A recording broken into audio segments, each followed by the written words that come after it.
السلام علیکم، کیا حال چال ہیں آپ سب کے؟ آج میں تجھے دھڑکنوں میں سنا کروں کہ قسط نمبر 3 شروع کرنے جا رہی ہوں۔ اگر آپ نے میرا چینل ابھی تک سبسکرائب نہیں کیا تو پلیز میرا چینل سبسکرائب کر لیں، ویڈیو کو لائک کر دیں، شیئر کر دیں اور کامنٹ کر دیں۔ تو چلیے شروع کرتے ہیں قسط نمبر 3۔ تجھ سے بچھڑے ہیں مگر عشق کہاں ختم ہوا، یہ وہ جیتی ہوئی بازی ہے جو ہاری نہ گئی۔ تو ہے وہ خواب جو آنکھوں سے اتارا نہ گیا، تو وہ خواہش ہے جو ہم سے ماری نہ گئی۔ فارس آدھے گھنٹے سے غم اور غصے کے ملے جلے تاثرات لیے اپنے کمرے میں چکر کاٹ رہا تھا۔ اس کا بس نہیں چل رہا تھا کہ وہ ساری دنیا کو ختم کر ڈالے جو اس سے اس کی محبت چھین رہے تھے۔ سیاہ آنکھیں غصے اور غضب سے سرخ ہو چکی تھیں۔ اسے سمجھ نہیں آ رہا تھا کہ وہ کیا کرے۔ آخر کیا؟ ایک طرف وہ پریوش تھی جبکہ دوسری طرف اس کی پوری فیملی۔ ابھی رات کو تو ہی اس نے حالے سے وعدہ کیا تھا کہ وہ اپنے دل سے ہر خدشے کو نکال دے۔ وہ اس محبت کو دنیا کے سامنے اجڑنے نہیں دے گا۔ لیکن دادوں کے اچانک فیصلے نے اس سے سوچنے سمجھنے کی صلاحیت سلب کر لی تھی۔ بھائی، کیا میں اندر آ جاؤں؟ تبھی دروازے پر انایا نے دستک دی تھی۔ فارس نے خود کو تھوڑا سا نارمل کیا تھا اور اسے اندر بلایا تھا۔ ہاں آ جاؤ گڑیا۔ اس نے گہری سانس خارج کرتے ہوئے اسے اندر آنے کی اجازت دی تھی۔ بھائی، وہ ڈرتے ڈرتے بولی تھی۔ بھائی، یہ دادو نے کیا فیصلہ کیا؟ یہ وہ ضبط غم سے بول نہیں پا رہی تھی۔ جب سب کچھ طے تھا پھر ایسا کیوں انایا؟ وہ جانتی ہیں کہ تم لوگ میری کمزوری ہو، ماما میری کمزوری ہیں، اس لیے وہ اس طرح کا گھٹیا فیصلہ کر رہی ہیں۔ لیکن میں ایسا کیسے کر سکتا ہوں؟ میں کیسے اپنے جیتے جاگتے ضمیر کو مار کر، اپنی محبت کو مار کر خدا کو اپنا لوں؟ کیسے؟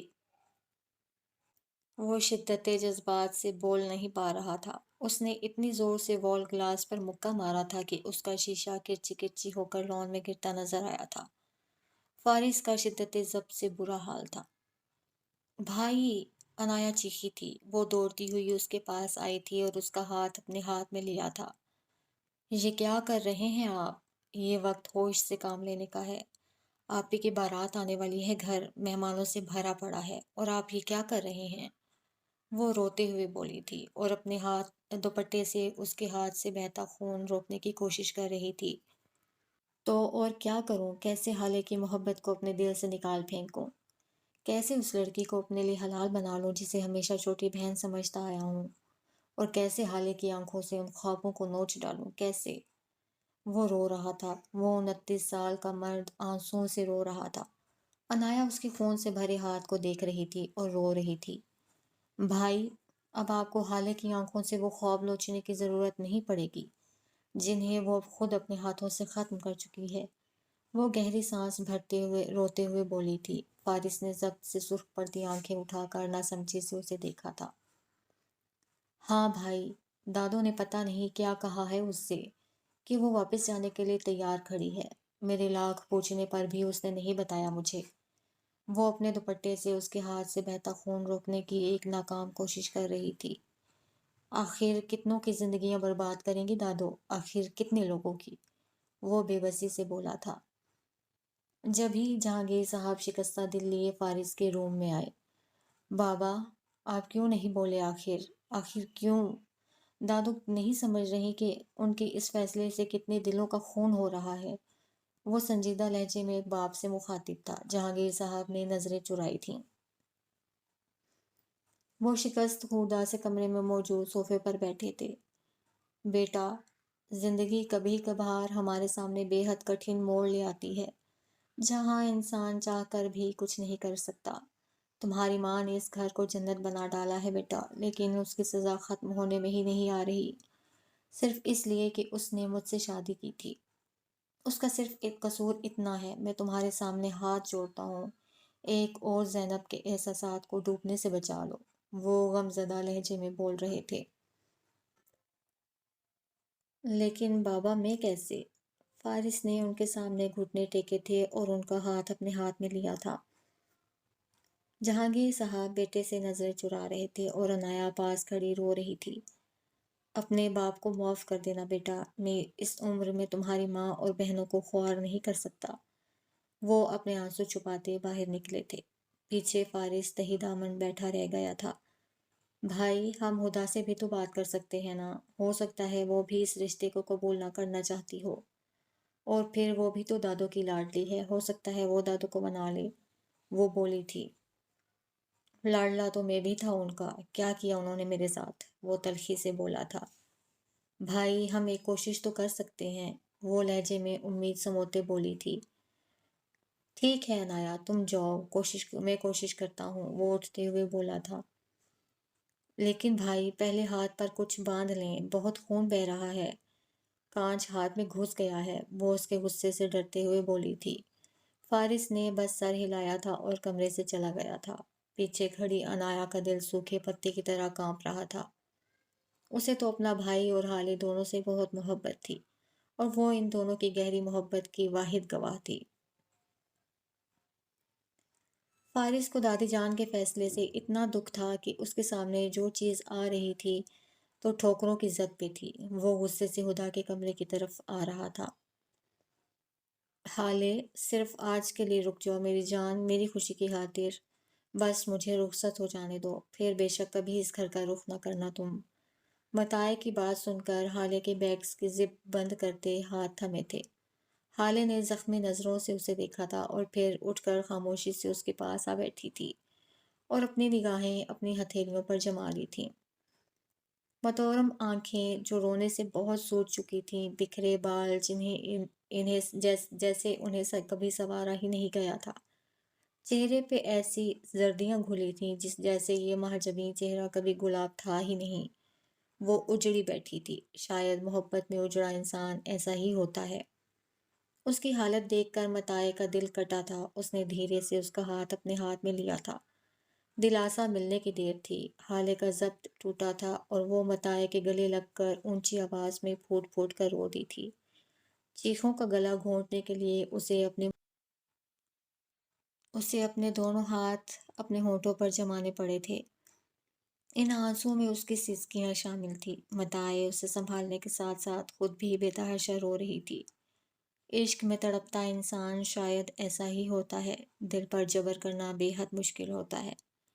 اسے کہنا مکمل کچھ نہیں ہوتا، ملنا بھی نامکمل ہے، جدائی بھی ادھوری ہے، یہاں ایک موت پوری ہے۔ اسے کہنا اداسی جب رگوں میں خون کی مانند اترتی ہے، بہت نقصان کرتی ہے۔ اسے کہنا بساط عشق میں جب مات ہوتی ہے، دکھوں کے شہر میں جب رات ہوتی ہے، مکمل بس خدا کی ذات ہوتی ہے۔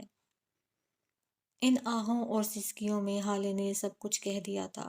ہاں، وہ بس متائے کے رخصت ہونے تک رک گئی تھی۔ ہدا کے کمرے میں جو گلاس وال تھی، وہاں سے گھر کے پیچھے کا لان دکھائی دیتا تھا، اور اسے یہ پرسکون جگہ بے حد پسند تھی۔ وہ اکثر وہیں موجود ہوتی تھی، اور اگر باہر جانے کا دل نہ ہوتا تو وہیں سے پہروں گھر کھڑے اس پرسکون گوشے کو تکا کرتی تھی۔ وہ بے حد غور سے لان میں لگے پھولوں کو تک رہی تھی، کیونکہ باغیچے میں لگے پھول اس کی محبت کا درد جانتے تھے۔ محبت ایک روگ کی طرح اس سے چمٹ گئی تھی۔ اسے سمجھ ہی نہیں آیا تھا کہ اس کے دل نے سب کچھ جانتے بوجھتے کیسے فارس کا نام پکارا تھا۔ فارس جہانگیر کا عشق اس کی رگوں میں اتر گیا تھا، وہ اس کی سانسوں میں آن سمایا تھا۔ وہ چاہ کر بھی اس خیال کو جھٹلا نہیں پائی تھی، اور پھر اس کی گلابی ہوتی کانچ سی آنکھوں نے اس کے خواب سجانا شروع کر دیے تھے۔ گھر میں پھیلی اس کی اور فارس کی شادی کا فیصلہ اس کے کانوں تک بھی پہنچا تھا، لیکن اسے سمجھ نہیں آیا تھا کہ وہ قسمت کی اس ستم ظریفی پر روئے یا ہنسے۔ جب ہی فارس غصے سے اس کے کمرے میں داخل ہوا تھا اور دروازے میں کھڑے اسے پکار رہا تھا، ہدا ادھر آؤ، دادی جان سے بولو کہ ہم بہن بھائیوں کی طرح ہیں، انہیں انکار کر دو آ کر، اگر تم انکار کر دو گی تو وہ مان جائیں گی۔ فارس نے دروازے سے ہی کھڑے اسے پکارا تھا۔ ہدا کی آنکھوں میں آنسو تھے۔ اس نے دائیں ہاتھ چہرہ صاف کر کے اپنا رخ پلٹا تھا۔ جس گھڑی کے لیے وہ پریشان تھی وہ جاں غسل گھڑی آن پہنچی تھی۔ اس نے گلابی آنکھوں سے فارس کو دیکھا تھا۔ اگر آپ کا انکار ان کے لیے معنی نہیں رکھتا تو آپ کو یہ خوش فہمی کیوں ہے کہ وہ میرے انکار کو اہمیت دیں گی؟ اور ویسے بھی میں انکار نہیں کروں گی۔ خدا نے بمشکل اپنے نرم لہجے میں بات مکمل کی تھی اور اپنے خوبصورت گولڈن بالوں کو کیچر میں سمیٹا تھا۔ دوپٹے کو کاندھے پر ڈالے اس کے پاس آئی تھی تو وہ دونوں کمرے کے وسط میں کھڑے تھے۔ تبھی ہدا کی نظر فارس کے زخمی ہاتھوں پہ پڑی تھی جہاں خون رس رس کر جم چکا تھا۔ فارس، آپ کا ہاتھ کیا ہوا ہے؟ کیا خود نقصان پہنچایا ہے آپ نے اسے فارس؟ وہ اس کا ہاتھ نرمی سے تھام رہی تھی جب ہی فارس نے اس کے بڑھتے ہوئے ہاتھ کو بڑی بے رحمی سے جھٹک دیا تھا۔ میرے ہاتھ کی فکر مت کرو ہدا، جو پوچھ رہا ہوں اس کا جواب دو۔ کیا مطلب ہے تمہارا؟ تم کیوں انکار نہیں کرو گی؟ ہاں، تم جانتی ہو نا تم کیا کہہ رہی ہو؟ فارس نے تلخ لہجے میں اس سے پوچھا تھا۔ ہدا جانتی تھی یہی وہ لمحہ ہے جسے یا تو پھولوں کی طرح سمیٹ لیا جائے یا اپنے پیروں تلے رون دیا جائے۔ جب خدا مجھے میری محبت خود عطا کر رہا ہے تو میں کیسے انکار کر دوں فارس؟ میں کیسے اس انسان کے ساتھ سے انکار کر دوں جو میری رگوں میں خون کی مانند دوڑتا ہے؟ خدا نے رخ پھیرتے ہوئے اپنے نرم لہجے میں کہا تھا۔ وہ جانتی تھی کہ یہ اپنا وقار کھونے کا مرحلہ ہے، اپنی عزت اور انا کو خود اپنے ہاتھوں سے گنوانے کا وقت ہے۔ وہ جانتی تھی کہ سامنے کھڑا انسان اسے اپنے پیروں تلے اتنی سختی سے رون دے گا کہ وہ بن پانی کے کچل دی جائے گی۔ لیکن وہ اپنی قسمت کو آزمانا چاہتی تھی۔ وہ ایک بار اپنی محبت کا بتانا چاہتی تھی۔ وہ ایک بار اپنے لیے خود غرض بننا چاہتی تھی۔ ہاں، بس ایک بار وہ خود کو انمول سے بے انمول کرنا چاہتی تھی۔ وہ بس ایک بار اپنے دل میں پنپتے اس جذبے کو آزاد فضاؤں میں چھوڑنا چاہتی تھی۔ کیا کہا ہے تم نے؟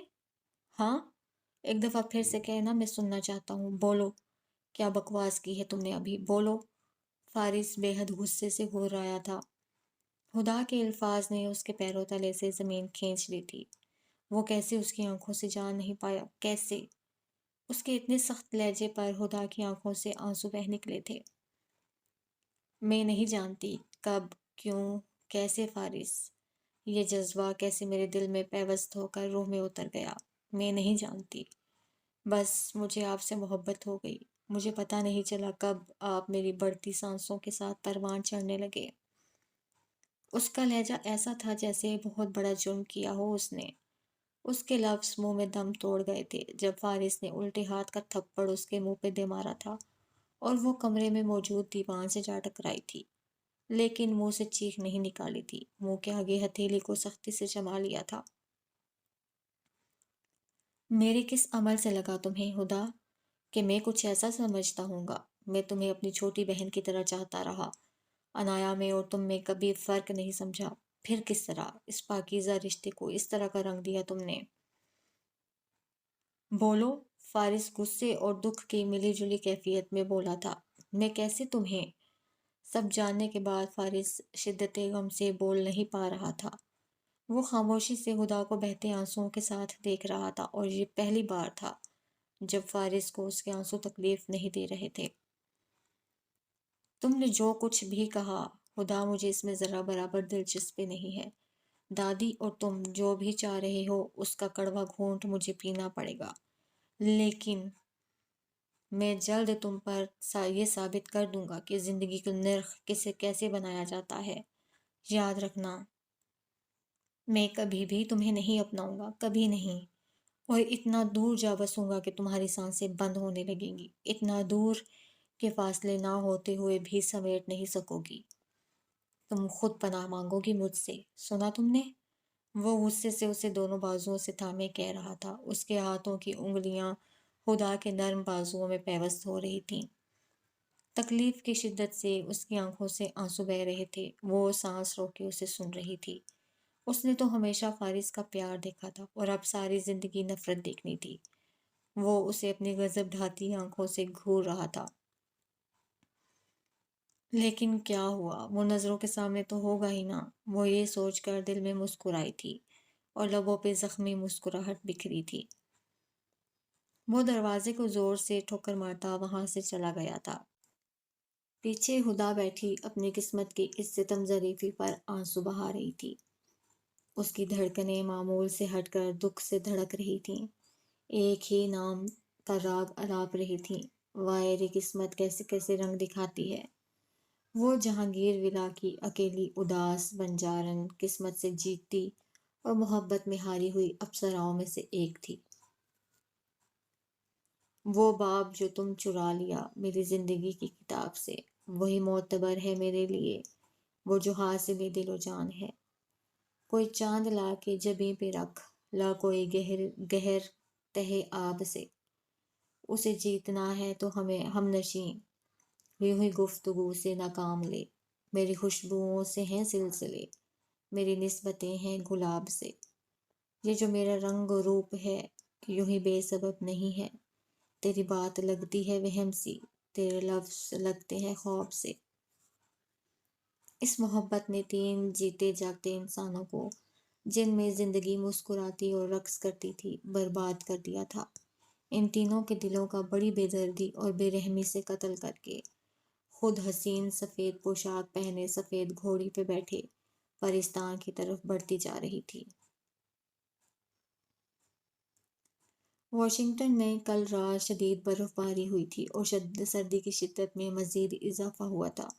آج اتوار تھا تو ویکنڈ کی وجہ سے سب لوگ برف کے طوفانوں سے بچنے کے لیے گھروں میں دب کے بیٹھے تھے، لیکن اگر کسی کو سکون نہیں تھا تو وہ تھا مصطفیٰ اعظم اپنے باپ کا ایک ہی۔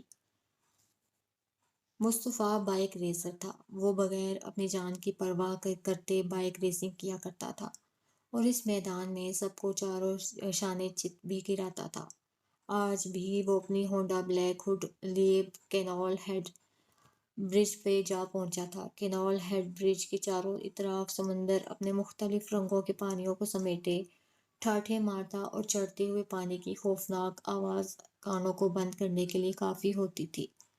مصطفیٰ نے سفید شرٹ کے اوپر سیاہ رنگ کا لانگ اوور کوٹ پہنا ہوا تھا، پاؤں بھاری بوٹوں میں قید تھے، کشادہ پیشانی پہ گرتے بکھرے ہوئے بال، لائٹ گولڈن بال، گہری پلکیں اپنے اندر پرسوچ جمالیاتی سبز آنکھیں سمیٹے ہوئے تھیں۔ وہ مغربی حسن و جمال کا دل دادا کلین شیور تھا، کوئی اسے پہلی نظر میں نہیں پہچان سکتا تھا کہ وہ ایک مشرقی خاندان سے تعلق رکھتا ہے، اور وہ بتاتا بھی نہیں تھا کہ وہ ایک پاکستانی ہے۔ اسے نہ جانے کس بات میں پاکستان سے خلش سی تھی۔ وہ سمندر اور چائے کا دیوانہ تھا، وہ کسی بھی وقت ساحل سمندر جانے کے لیے تیار رہتا تھا۔ کینال برج سارا برف باری سے گھرا ہوا تھا، ہر طرف برف کی بھاری موٹی تہیں نظر آ رہی تھیں، ایسے جیسے خوبصورت زمین پر کسی نے سفید مخملی چادر بچھا دی ہو۔ بائیک ریسنگ کا تو کوئی ماحول نہ تھا، لیکن نہ جانے مصطفیٰ اور اس کے سر پھیرے 2 دوستوں میسن اور جیمز کے دل میں کیا سمائی تھی۔ وہ اس خطرناک موسم میں بھی یہ مقابلہ کرنا چاہتے تھے۔ طے یہ پایا تھا کہ برج کی ختم ہوتی پٹی تک جانا تھا، جو پہلے پہنچ جاتا وہی آج کے اس کھیل کا فاتح قرار پاتا۔ مصطفیٰ نے پہلے اپنا اوور کوٹ اتار پھینکا تھا اور اب شرٹ کے بٹن کھولتے ہوئے بائیک پر سوار ہو گیا تھا، پھر گہری برف کے اوپر ہی بائیک دوڑانا شروع کر دی تھی۔ کچھ لوگ جو اس مقام پر موجود تھے انہوں نے موسم کی خطرناک صورتحال دیکھتے ہوئے اسے منع بھی کیا تھا، لیکن وہ کہاں کسی کے ماننے والا تھا۔ وہ ہوٹنگ کرتے ہوئے تیز ہوا کی پرواہ کیے بغیر کانوں میں ہینڈ فری لگائے فاسٹ میوزک پر ساتھ ساتھ گنگناتا اپنی بلیک ہوڈ گولائی میں گھمائے جا رہا تھا، اور وہ برف پر بری طرح پھسل رہی تھی، لیکن وہاں پرواہ کسے تھی۔ میسن اور جیمز بھی اپنی ہیوی بائکس پر تیار کھڑے تھے، ساحل کے پانی کی شاں شاں آواز کے ساتھ ہیوی بائکس کی چنگھاڑتی ہوئی خطرناک آواز فضا میں شدید ارتعاش پیدا کر رہی تھی۔ ریس شروع ہو چکی تھی۔ وہ تینوں آگے پیچھے ہیوی بائکس کو لیے سوار ہوئے تھے اور تینوں کے سروں پر ایک جنون طاری تھا۔ مصطفیٰ بائک کو ہوا میں اڑاتا ابھی بہت آگے نہیں گیا تھا جب ہی بائک کے ٹائر میں کوئی چیز اٹکی تھی، جس سے بائک ہچکولے کھاتی ہوئی برف پر پھسلتی جا رہی تھی۔ مصطفیٰ سے بائک کو کنٹرول کرنا مشکل ہو رہا تھا اور تیز چلتی ہواؤں کا طوفان الگ سے تھا۔ اس کے جمالیاتی چہرے کا رنگ تھوڑا سا پھیکا پڑا تھا، لیکن کچھ دیر بعد وہ نارمل ہو گیا تھا۔ بائک کو اسی کے دھارے پر چھوڑتا ہوا پرسکون ہوا تھا جب ہی بائک سامنے برف کی موٹی تہہ سے ٹکرائی تھی اور مصطفیٰ دور جا گرا تھا۔ بائک سے گرتے برف کا ایک ٹکڑا اس کے سر سے ٹکرایا تھا اور وہ وہیں سفید برف میں سفید شرٹ پہنے غائب ہوا تھا۔ جیمز اور میسن مصطفیٰ کی بائک کو ہچکولے کھاتے دیکھ کر اس کی طرف بڑھ رہے تھے تاکہ اسے بچا سکیں، لیکن شاید قسمت آج مصطفیٰ کا ساتھ نہیں دے رہی تھی۔ جہانگیر پیلس کی سوگوار فضا میں نکاح بس شروع ہونے کو تھا۔ نکاح کا وقت عصر کے بعد منتخب کیا گیا تھا۔ جہانگیر پیلس کے پچھلے باغیچے کو نکاح کی پروقار تقریب کے لیے سجایا گیا تھا۔ ہر طرف سبزے کے عین وسط میں گلابی اور سفید پھولوں کی سجاوٹ کی گئی تھی۔ آمنے سامنے دو پالکیاں رکھی گئی تھیں جن کو چاروں طرف سے گلابی پھولوں سے سجایا گیا تھا، جن کے درمیان میں گلاب اور موتی کے پھولوں کی باڑ لگائی گئی تھی۔ متائے گہرا سرخ رنگ کا لہنگا پہنے جس پہ گولڈن کام کیا تھا، کوئی اپسرا معلوم ہو رہی تھی، جبکہ دوسری طرف ہدا نے چہرے پر زبردستی مسکراہٹ سجائے آف وائٹ رنگ کا فراک زیب تن کیا ہوا تھا اور اس کے سر پر نیٹ کا سرخ دوپٹہ جس کے پلوؤں پر نگینے کا کام کیا گیا تھا اڑھایا گیا تھا۔ حالے نے سیاہ پاؤں کو چوٹی میکسی پہنی تھی، دائیں کندھے پر میرون شال اوڑھی تھی جس کے پلوؤں پر نفیس سجاوٹ تھی اور سیاہ لمبے بالوں کو سائڈ جوڑے میں باندھا تھا۔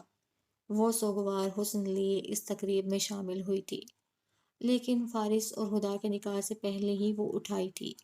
وہ کیسے اسے کسی اور کا ہوتے دیکھ سکتی تھی؟ اس کا دل بے حد بوجھل تھا۔ کچھ دیر بعد متائے کے نکاح کے بعد فارس اور ہدا کا نکاح کر دیا تھا۔ کچھ بھی تو نہیں ہوا تھا، زیادہ کچھ نہیں بگڑا تھا، بس سب اداس تھے، سب غمگین تھے، سب کی آنکھیں پرنم تھیں۔ یہ آج کوئی حالے سے پوچھتا کہ کیسے وہ خود کو محبت کی آگ میں جلتا محسوس کر رہی تھی۔ محبت نے اسے اندر تک جھلسا دیا تھا، جس کی تپش کو وہ کبھی بھی خود سے نکال نہیں سکتی تھی۔ ہاں، یہ تپش محبت کی بڑی زہریلی ہوتی ہے، دل کو ویران کرتی ہے، آنکھوں کو بنجر کرتی ہے۔ ہدا متائے کو رخصت کرنے کے بعد وہاں نہیں رکی تھی، کمرے میں آ کر بیڈ پر بے سود گری تھی۔ وہ سوچ بھی نہیں سکتی تھی کہ زندگی اتنی جلدی بدل جاتی ہے۔ کچھ لمحے پہلے وہ ہدا صدیق تھی اور اب ہدا فارس بنی بیٹھی تھی۔ لڑکیوں کے لیے یہ دن خوشیوں بھرا ہوتا ہے جبکہ ہدا کے لیے یہ دن قہر بن کر اترا تھا۔ وہ چاہ کر بھی فارس کے الفاظ نہیں بھلا پا رہی تھی۔ فارس کے لفظوں اور لہجے کی تپش اتنی جان لیوا تھی کہ وہ اندر تک تڑپ اٹھی تھی۔ وہ بیڈ پر لیٹی رو رہی تھی۔ بہت سا رو چکنے کے بعد اسے کپڑے بدلنے کا خیال آیا تھا۔ وہ اپنے وجود کو سمیٹتے اٹھی تھی اور شیشے کے سامنے جا کھڑی ہوئی تھی۔ آج پھر اسے اپنی آنکھوں میں فارس کا عکس دکھائی دے رہا تھا۔ آج پھر اس کی محبت اس کی رگوں میں سرایت کر رہی تھی۔ اس نے اپنے چہرے پر ہاتھ پھیرا تھا جہاں فارس کا الٹے ہاتھ کا تھپڑ پڑا تھا۔ پھر اسے نہ جانے کیا سوجھی، وہ کمرے کی عین اس جگہ پر جا کر کھڑی ہوئی تھی جہاں آج صبح فارس کھڑا تھا۔ ہدا بازو پھیلائے آنکھیں بند کیے اس کی خوشبو کو محسوس کر رہی تھی۔ پھر وہ اس جگہ پر بیٹھ گئی تھی۔ پھر اس کے قدموں کی جگہ پر آج کی تاریخ لکھ رہی تھی، اکتوبر۔ پھر وہ وقت لکھ رہی تھی، 5:27:29۔ وہ اس دن کو، اس تاریخ کو اور اس وقت کو ہر جگہ لکھ دینا چاہتی تھی۔ وہ اس وقت اس کا ہر تلخ لفظ بھول گئی تھی۔ بس یاد تھا تو وہ وقت جب وہ فارس جہانگیر کے نام لکھ دی گئی تھی۔ ہاں، وہ فارس کی بنا دی گئی تھی۔ ہاں، وہ اپنے محبوب کی ہو چکی تھی۔ ہاں، وہ ہدا فارس ہو گئی تھی۔ کاغذ پر نہیں لکھتے ہم راز اپنی محبت کے، پل بھر میں بکھر جاتے ہیں الفاظ محبت کے۔ تجھے ٹوٹ کر چاہا ہے اور عمر بھر چاہیں گے، ایسے ہی ہیں جانا ہمارے انداز محبت کے۔ پھر وہ اٹھ کر گولائی میں گھومنے لگی تھی، کوئی دیکھتا تو پاگل گردانتا۔ اس قدر وہ اپنے شوہر کے عشق میں مبتلا تھی کہ کوئی دیکھ لیتا تو اس کو گلے سے لگانا چاہتا۔ کوئی اپنی قسمت پر رشک کرتا، لیکن وہ فارس جہانگیر تھا، صرف اپنی محبت نبھانے والا، اپنی ذات کو دیکھنے والا، بے حد مغرور سا۔ ہاں، وہ خدا کے ہی عشق کے قابل تھا۔ خدا کے دل نے کبھی آسان راہوں کو نہ چنا تھا، اور پھر فارس کو پانا تو سب سے مشکل راہ تھی اس کے لیے، لیکن وہ خدا فارس تھی، گمان سے آگے سوچنے والی اور یقین کامل رکھنے والی، کٹھن راہوں کو ناپتے اپنی منزل خود تلاش کرنے والی۔ دیکھ فریاد نہ کر، سر نہ جھکا، پاؤں اٹھا، کل کے جو لوگ کریں گے تو ابھی سے کر جا۔ منزل عشق میں مر مر کے جیا جاتا ہے، رقص زنجیر پہن کر بھی کیا جاتا ہے۔ ہم بس محبت میں ہارے ہوئے لوگ، نہ جانے کہاں کہاں سے دھتکارے ہوئے لوگ۔ وہ اپنے بکھرے وجود کو سمیٹتے سیاہ شال اوڑھے لاہور واپس جا رہی تھی۔ وہ کسی کو ملے بغیر جہانگیر ولا سے نکل آئی تھی۔ خوبصورت گہری براؤن آنکھیں حزن و غم سے نڈھالتیں، دل بنجر ہو گیا تھا۔ روح میں کردار پر لگے زخموں کے زہر سے بھجے تیر پیوست تھے۔ گاڑی کے شیشے سے باہر دیکھتے ہوئے وہ ہر چیز کو پیچھے چھوڑتی جا رہی تھی۔ اگر اسے پتہ ہوتا کہ اس کے کردار کو اس طرح سے داغا جائے گا، اس کی بچپن کی محبت اتنی آسانی سے کسی اور کے نام ہو جائے گی، تو وہ کبھی جہانگیر ولا نہ آتی، کبھی خود کو اس طرح بے مول نہ ہونے دیتی۔ وہ انمول تھی، لیکن قسمت کبھی کبھی اتنے زور سے منہ پر تمانچہ مارتی ہے کہ انسان ساری زندگی اس کی ستم ظریفی سہتا رہتا ہے۔ آپ کو پتہ، ہم دونوں جن حسین جذبات کی لپیٹ میں ہیں، میں ان سے کبھی آزاد نہیں ہونا چاہتا، یا یوں کہہ لیں کہ یہ حسین جذبے مجھے کبھی آزاد نہیں ہونے دیں گے۔ فارس کے الفاظ کانوں میں پڑے تھے۔ پھر اسے وہ منظر یاد آیا تھا جب وہ سفید سوٹ کے اوپر بھوری چادر لپیٹے آیا تھا اور وہ مسکان حالے کی طرف اچھالی تھی۔ وہ کیسے اس کی مسکان سے پیچھا چھڑا سکتی تھی؟ کیسے؟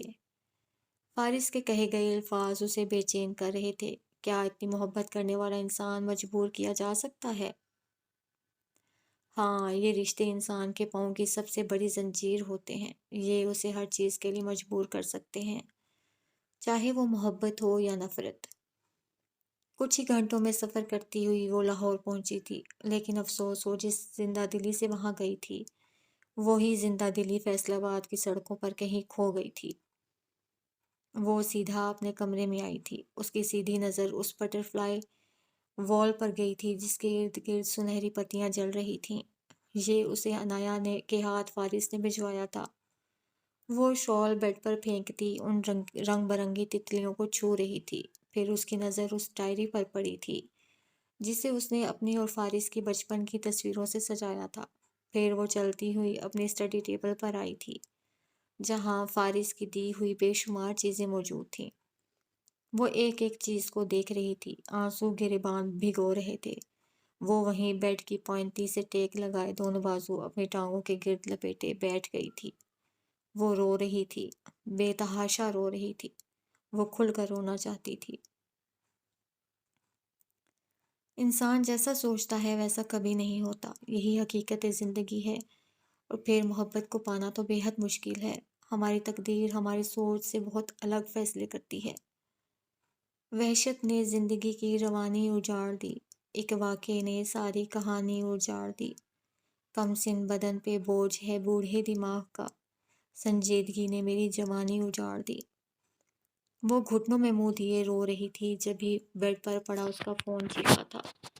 2-3 بار اس نے اگنور کیا تھا، لیکن پھر بکھرے وجود کو سمیٹتے حالے اٹھی تھی۔ اس پر فارس کی مسڈ کالز تھیں۔ ابھی فون اس کے ہاتھ میں تھا جبھی فون پھر سے بجنے لگا تھا۔ پہلے تو اس کا دل کیا تھا کہ فون بند کر کے اس شخص سے ہر ناطہ توڑ لے، پھر نہ جانے کیا دل میں سمائی، اس نے فون کو کان کو سے لگایا۔ فارس اپنے کمرے کے ٹیرس پر نیم روشنی میں بیٹھا سگریٹ پہ سگریٹ پھونک رہا تھا۔ سگریٹ راکھ دان راکھ سے بھر چکا تھا، لیکن اس ویران دل کی کلستی ہوئی راکھ ٹھنڈی ہونے میں نہ آ رہی تھی۔ چند لمحے دونوں طرف خاموشی چھائی رہی تھی، اور پھر روح میں اترتی خاموشی کو فارس نے توڑا تھا۔ نورے، میں کیا کہوں، میرے پاس کہنے کو کچھ نہیں ہے۔ میں وہ بول نہیں پا رہا تھا۔ میں ہار گیا نورے، میں اس دنیا، اس کے نام نہاد، خود تیار کردہ حسب نسب سے ہار گیا نورے۔ اس کی آواز کانپ رہی تھی، شاید وہ رو رہا تھا۔ اگر کہنے کو کچھ نہیں تھا تو رات کے اس پہر مجھے فون کیوں کیا؟ بس کر دیجئے خدا را، بس۔ آپ اور آپ کی دادی مجھے بخش دیجئے، حالے نے ٹھنڈے ٹھار لہجے میں کڑے وار کیے تھے۔ نورے میری بات، وہ روتے ہوئے بولا تھا۔ ابھی تو آپ نے کہا کہ آپ کے پاس کہنے کو کچھ نہیں ہے، پھر کیا کہنا چاہتے ہیں بتائیے؟ اپنی مجبوریوں کا رونا رونا چاہتے ہیں، یا پھر اپنے باپ اور دادی کے واسطے سنانا چاہتے ہیں کہ کس طرح آپ مجبور کر دیے گئے خدا سے نکاح کے لیے؟ یا پھر یہ بتانا چاہتے ہیں کہ آپ ایک بزدل انسان ہیں؟ مجھ سے گناہ ہوا فارس کہ آپ کی محبت کو سچ مان بیٹھی۔ آپ محبت کرتے ہی نہیں تھے، آپ صرف اپنے رشتوں، اپنے نام نہاد دولت اور اسٹیٹس سے محبت کرتے ہیں۔ حالے نے اپنے اندر کی کھولن اس پر اتاری تھی۔ وہ ایسا بولنا نہیں چاہتی تھی، لیکن نہ جانے کیوں وہ خاموش نہیں رہ پائی تھی۔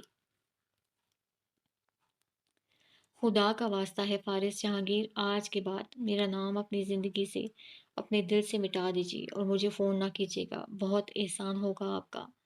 وہ اپنی سسکیاں دباتی بولی تھی، جبکہ دوسری طرف فارس ساکت بیٹھا رہ گیا تھا۔ اس کی محبت ہی اسے آج بزدلی کا طعنہ دے رہی تھی۔ ایسا مت کہو نورے، اس محبت کی نرم پھوار میری روح تک پھیلی ہوئی ہے، اور اب اس محبت کی چیخیں ساری زندگی میرے اندر شور مچاتی رہیں گی۔ ایسا مت کہو، فارس نیم مردہ لہجے میں بولا تھا، جیسے سب کچھ ختم ہو گیا ہو۔ پتہ نہیں فارس، اس نرم کومل محبت کی شنوائی جو آج تک میرے اندر بجتی رہی ہے، میں نے اس شنوائی کو آپ کے گھر میں اسی رات دفنا دیا تھا جس رات آپ کی دادی نے مجھے بد کردار کہا تھا، مجھ پر، میری ماں پر الزام لگا دیا گیا تھا۔ اب بس بہت ہو گیا فارس۔ وہ زینب خالہ ہی تھیں جو اس الزام کو ساری زندگی برداشت کر گئی، لیکن حالے ایسا نہیں کرے گی، سنا آپ نے؟ میں نے تو آپ کے خاندان کو بد دعا بھی نہیں دے سکتی۔ حالے نے درستگی سے فون کو بند کیا تھا اور زور سے اس سے دیوار پر دے مارا تھا، جہاں فارس کی یادیں تنزیہ مسکرا رہی تھیں، جیسے کہہ رہی ہوں کیا پایا اس نامحرم کی محبت سے۔ حالے اوندھے منہ بیڈ پر گری تھی، حسین آنکھیں ایک بار پھر گریہ ازاری کو تیار تھیں۔ کیا محبت کرنے والا بھی بد کردار ہو سکتا ہے؟ جس کے دل میں یہ خود رو پودا اگ جائے، جس کے لیسدار کانٹے آپ کے دامن سمیت آپ کی روح میں گہرے چھید کر دیں، اور چھید کی ہوئی جگہوں سے خون کی مانند زہر رسنے لگے۔ جو انسان اس نرم اور کومل جذبے کو خالص طریقے سے نبھائے، وہ کیسے بد کردار ہو سکتا ہے؟ کیسے؟ یہ سوال سب محبت کرنے والوں سے ہے۔ پتہ نہیں فارس، اس نرم کومل محبت کی شنوائی جو آج تک میرے اندر بجتی رہی ہے، میں نے اس شنوائی کو آپ کے گھر میں اسی رات دفنا دیا تھا جس رات آپ کی دادی نے مجھے بد کردار کہا تھا، مجھ پر، میری ماں پر الزام لگایا تھا۔ یہ الفاظ فارس کے ذہن پر ہتھوڑے کی مانند برس رہے تھے۔ اسے کچھ سمجھ میں نہیں آ رہا تھا۔ وہ غصے اور شدید غم کی کیفیت میں بیٹھا تھا۔ اس نے میز پر پڑی چیزیں لیپ ٹاپ سمیت اپنے زخمی ہاتھ سے دور گرائی تھیں۔ نہیں، ایسا نہیں ہو سکتا، میری دادو اس طرح کیسے کر سکتی ہیں؟ اس کے قدم اپنے کمرے سے باہر کی طرف بڑھ رہے تھے۔ اس کا رخ مختار بیگم کے کمرے کی طرف تھا، جبکہ ہاتھ پر بندھی سفید پٹی سے خون پھر سے رسنے لگا تھا۔ مختار بیگم وضو کر کے جائے نماز پر بیٹھی تھیں۔ وہ ان کے کمرے کے دروازے میں کھڑا تھا جب انہوں نے اسے اندر اپنے پاس بلایا تھا۔ فارس چھوٹے چھوٹے قدم اٹھاتا ان کے گھٹنوں میں آ کر بیٹھا تھا، اور پھر بولا تھا، دادو، آپ مجھ سے بہت محبت کرتی ہیں نا؟ میں آپ کا لاڈلا پوتا ہوں نا؟ بتائیے نا دادو۔ وہ ان کے جھریوں بھرے نرم ہاتھ تھامے پوچھ رہا تھا۔ یہ بھلا کوئی پوچھنے والی بات ہے جھلے؟ تو مجھے اپنے جی جان سے پیارا ہے، کیا بات ہے؟ اس وقت یہ سوال کیوں پوچھ رہے ہو؟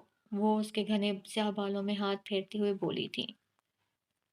پھر مجھے ایک بات سچ سچ بتائیے دادو، اس دن آپ نے نورے سے کیا کہا تھا آخر؟ وہ کیوں روتی ہوئی وہاں سے گئی تھی؟ آپ نے اس پر کوئی الزام لگایا تھا؟ بتائیے پلیز۔ اس کا لہجہ نہ چاہتے ہوئے بھی تلخیوں سے بھرا ہوا تھا۔ تو اس بے ادب اور ناہنجار نے تمہیں بتا دیا سب؟ اور ویسے بھی ان باتوں کی اب کوئی وقت نہیں ہے۔ مت بھولو کہ ہدا تمہاری منقوہہ ہے، وہ سختی سے بولی تھی۔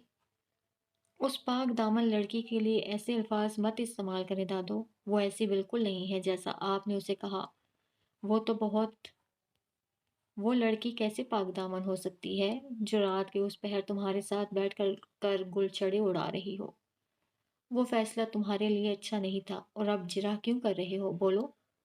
وہ اپنے ازلی غصے کی طرف لوٹ رہی تھی۔ فارس نے اتنے برے الزام پر اپنے ہاتھ اپنے کانوں پر رکھے تھے۔ اگر وہ لڑکی پاک دامن نہیں تھی تو پھر میری ماں کے بارے میں آپ کا کیا خیال ہے، جنہوں نے مجھے اپنی کوکھ سے جنم دیا ہے؟ اور میری ماں کو چھوڑیں، اپنی اس بہت اعلیٰ ظرف پوتی کا بتائیں جو میری محبت کا دم بھرتی ہے، جس نے سب کچھ جانتے ہوئے بھی اس جذبے کو اپنے اندر پلنے دیا جسے آج آپ میری منقوہہ کہہ رہی ہیں۔ وہ سخت غصیلے لہجے میں چیخا تھا۔ اگر آپ کی نظر میں حالی پاک دامن نہیں ہے تو پھر جہانگیر ولا کی کوئی عورت پاک دامن نہیں ہے۔ پھر ہر عورت اس عورت کے کردار پر داغ ہے جو کسی کو پسند کرتی ہے اور اس سے شادی کی خواہش مند ہے۔ پھر تو اس زمانے کی ہر عورت بد کردار ہے، وہ اونچی آواز میں چلایا تھا۔ یہ آپ کا کیسا انصاف ہے دادو؟ اس عورت کے بیٹے سے آپ محبت کرتی ہیں، لیکن اسی عورت سے، اس کے خاندان کی ہر لڑکی سے آپ بے تحاشا نفرت کرتی ہیں۔ بتائیں، بولیں۔ وہ چیخ رہا تھا۔ رات کے اس پہر اس کی آواز پورے جہانگیر ولا میں گونج رہی تھی۔ مختار بیگم کے چہرے پر سوائے شرمندگی کے غصہ، تشنگی اور زہریلا پن تھا۔ وہ لاجواب ضرور ہوئی تھی، لیکن آج اس عمر میں بھی وہ نہ جانے کون سا غرور لیے کھڑی تھی۔ وہ غصے سے سرخ ہو رہی تھی، جبکہ فارس گہری سرخ آنکھیں لیے اپنے غصے کو بمشکل ضبط کرتا بول رہا تھا۔ ہدا جو تقریباً ہر رات جاگ رہی ہوتی تھی، فارس کی آواز کو پہچانتے ہوئے بھاگتے ہوئے دادی کے کمرے میں آئی تھی۔ اندر کا ماحول دیکھ کر وہ گھبرا گئی تھی۔ اس کا دل کانپ رہا تھا۔ جب ہی فارس کی نظر اس پر پڑی تھی، اس نے سخت غصے سے اسے گھورا تھا۔ فارس نے اسے غصے سے اندر گھسیٹا تھا۔ ہدا کی گلابی آنکھوں میں آنسو اتر آئے تھے۔ فارس کے سخت ہاتھ میں اس کی نرم کلائی دبی ہوئی تھی۔ وہ بے موت ماری گئی تھی۔ میں شاید اس فیصلے کو قدرت کا لکھا مان کر ترجیح دینے کی کوشش کرتا، لیکن جو گالی آپ نے نورے کو دی ہے دادو، وہ میں کبھی معاف نہیں کروں گا۔ اس کو منقوہہ بنایا ہے نا آپ نے میری۔ فارس نے اس کی طرف اشارہ کیا تھا۔ یاد رکھیے گا، ساری زندگی اس کو نہیں اپناؤں گا اور نہ ہی طلاق دوں گا۔ آپ نے بد کرداری کی گالی دی ہے میری ماں کو، میری نورے کو، تو آپ کے اس بہتان کا نتیجہ یہ ہدا فارس بھگتے گی، تشنگی کی زندگی گزار کر، جہاں آتی جاتی سانسیں اسے زہر سے بھی کڑوی محسوس ہوں گی۔ فارس نے ہدا کی کلائی کو زور سے دبا کر جھٹکا دیا تھا۔ وہ نازک سی اپسرا اس کے کلائی جھٹکنے پر زمین پر گری تھی۔ ہدا آج بے موت ماری گئی تھی۔ وہ قصوروار نہ ہوتے ہوئے بھی سزاوار قرار پائی تھی۔ دادو، یاد رکھیے گا، ایک ذات انصاف کرنے والی وہ اوپر بیٹھی ہے۔ جب اس کا کیا گیا انصاف وجد میں آتا ہے تو انصاف کی مار پورے خاندان کو بھگتنی پڑتی ہے۔ میں تو بس دعا کرتا ہوں اس کے انصاف کی زد میں صرف آپ ہی آئیں، باقی معصوم بے موت نہ مارے جائیں۔ اس کالی رات میں وہ زہریلے وار کرتا چلا گیا تھا، پیچھے مختار بیگم کو سوچوں میں چھوڑ گیا تھا۔ ہدا آنسو صاف کرتی اٹھی تھی اور دادو کو بغور دیکھ رہی تھی۔ اس کی آنسو بھری گلابی آنکھوں میں درد، تکلیف، سسکیاں، پچھتاوے، شکوے، نہ جانے کیا کیا تھا۔ مختار بیگم نے بے اختیار نظریں چرائی تھیں۔ وہ محبت اور اب عزت کی ماری ہوئی اپنے کمرے کی جانب بڑھی تھی۔ اگلی صبح حالے کالج یونیفارم میں کھڑی ڈریسنگ کے سامنے اپنے سیاہ سلکی بال بنا رہی تھی۔ چاکلیٹ براؤن آنکھیں سرخ ہوتی ساری رات رونے اور جگرتے کی چگلی کھا رہی تھیں۔ اس نے خود سے عہد کر لیا تھا کہ وہ اب اس نام نہاد محبت جو اس کے لیے آتی جاتی سانسوں کی مانند تھی، اس کے لیے آنسو کبھی نہیں بہائے گی۔ وہ اپنے نوٹس اور کتابیں بیگ میں ڈال رہی تھی، جب ہی سائڈ ٹیبل پر پڑا فون چیخا تھا، جو اس نے تھوڑی دیر پہلے ہی چارجنگ پہ لگایا تھا۔ اس نے دیکھا تو اوپر انایا کا نام بلنک کر رہا تھا۔ حالے کے چہرے پر معمولی سی ناپسندیدگی چھائی تھی، لیکن پھر اس نے پلگ سے اتار کر فون کان سے لگایا تھا۔ کیا ہے یار، تم دونوں بہن بھائی کو ہو کیا گیا ہے جو مجھے ہی کال کر رہے ہو؟ وہ بیزار سے بولی تھی۔ دوسری طرف انایا کے چہرے پہ غمگین سی مسکراہٹ ابھری تھی۔ تمہیں پتا تو ہے نا کہ جب تک میں تم سے بات نہ کر لوں میری صبح نہیں ہوتی۔ انایا جیسے اسے گزرے ہوئے دن یاد کروانا چاہ رہی تھی۔ لیکن اب میرے بغیر صبح کرنے کی عادت ڈال لو انایا۔ حالے کے لہجے میں اکتاہٹ تھی، اسے کچھ بھی اچھا نہیں لگ رہا تھا۔ یہ تم کیسے کہہ سکتی ہو حالے؟ جو کچھ بھی ہوا اس میں میرا کوئی قصور نہیں ہے، انایا دکھی لہجے میں بولی تھی۔ جو کچھ بھی ہوا اس میں نہ تمہارا کوئی قصور ہے اور نہ ہی تمہارے بھائی کا، صرف میرا قصور تھا، سب میرا، سنا تم نے؟ اور اب مجھے کال مت کرنا، حالے نے سپاٹ اور سرد لہجے میں کہتے ہوئے اس کا فون کاٹ دیا تھا اور فون کو سوئچ آف ہی کر دیا تھا۔ نہ فون کھولا ہوتا نہ کوئی مسئلہ ہوتا۔ وہ بیگ اٹھاتی باہر وین کی طرف بڑھی تھی۔ دوسری طرف انایا حالے کے اس لہجے پر بے حد پریشان ہو گئی تھی۔ گزرے ہوئے 6 سالوں میں حالے کے لہجے میں اتنی سرد مہری نہ تھی۔ کالج پہنچنے تک حالے کے حسین چہرے پر تھوڑے غصے کے تاثرات تھے، جسے اس کی واحد دوست آویزا نے دور سے ہی پہچان لیا تھا۔ وہ پھولے ہوئے سرخ گالوں پر مسکراہٹ سمیٹے اس کی طرف بڑھی تھی۔ اوہو، تو میری حسینہ لوٹ آئی ہے شادی نپٹا کر۔ ذرا میں نے تجھے بڑا مس کیا، اف۔ تمہیں پتا تو ہے تم میری واحد دوست ہو اس کالج میں۔ بتاؤ شادی کیسی گزری؟ اور ہاں، وہ اکڑو اور غسیلا لڑکا کیسا ہے؟ آویزا حالے کے گلے لگتی اپنے نٹ کھٹ شرارتی پٹھان لہجے میں شروع ہو چکی تھی۔ تو مجھے سانس تو لینے دو آویزا، کیا آتے ہی شروع ہو گئی ہو؟ حالے اس سے الگ ہوتے ہوئے بولی تھی۔ تصویریں تو بنائی ہوں گی تم نے، جلدی سے اپنا فون دے دو مجھے، اور ہاں جلدی سے شروع ہو جاؤ، شادی کی شروع سے آخر تک کہانی بیان کرو۔ اوف، اور ہاں اس کی مسکراہٹ کا بتانا نہ بھولنا۔ آویزا حالے کے ساتھ کلاس کی طرف بڑھتے اپنی ہی مستی میں بولے جا رہی تھی۔ اس کے اتاولے پن پہ حالے کے معروف چہرے پہ نرم مسکراہٹ پھیلی تھی۔ وہ دونوں راہداری کو عبور کرتی کلاس میں پہنچی تھیں۔ وہ شروع دن سے ہی ایک جگہ پہ بیٹھتی آ رہی تھیں۔ تمہیں پتا تمہاری اس سیٹ پر تمہاری اس پٹھانی نے کسی کو بھی بیٹھنے نہیں دیا۔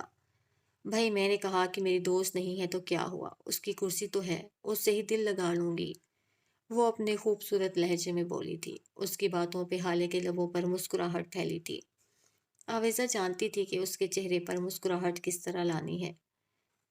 شکر ہے اللہ کا آویزا تم میری دوست ہو، تم سے مل کر آج بہت دنوں بعد خوش ہوئی ہوں۔ حالے اپنی اس کی مسکراہٹ کو دیکھتے ہوئے بولی تھی۔ اچھا چلو بٹرنگ نہ کرو، میں اس میں نہیں آنے والی، پہلے کہانی سنانا شروع کرو۔ اف، میں تو اتنی پرجوش ہوں۔ اور سناؤ تمہارا ہیرو اکڑو خان کیسا ہے؟ ویسا ہی غصے والا؟ ہاں، لیکن تمہیں دیکھ کر تو اس کا غصہ سمندر کی چھا کی طرح بیٹھ جاتا ہوگا۔ آویزا اسے چھیڑ رہی تھی۔ اس نے فارس کو حالے کے منہ سے اتنی بار سنا تھا، تب سے اس نے اس کا نام اکڑو خان رکھ دیا تھا۔ اس کا نکاح ہو گیا ہے آویزا، وہ میرا نہیں رہا، اور آج کے بعد اس کا نام مت لینا میرے سامنے، حالے درستگی سے بولی تھی۔ لہجہ بے حد سپاٹ تھا۔ چاکلیٹ براؤن آنکھوں میں گہرا ملال اور حزن چھپا تھا۔ حالے کے منہ سے نکلے لفظ سن کر آویزا کی حالت ساکن پانی جیسی ہو گئی تھی۔ ایسا کیسے کر سکتا ہے وہ؟ کیسے آخر؟ آویزا کا ازلی غصہ اود کر آیا تھا۔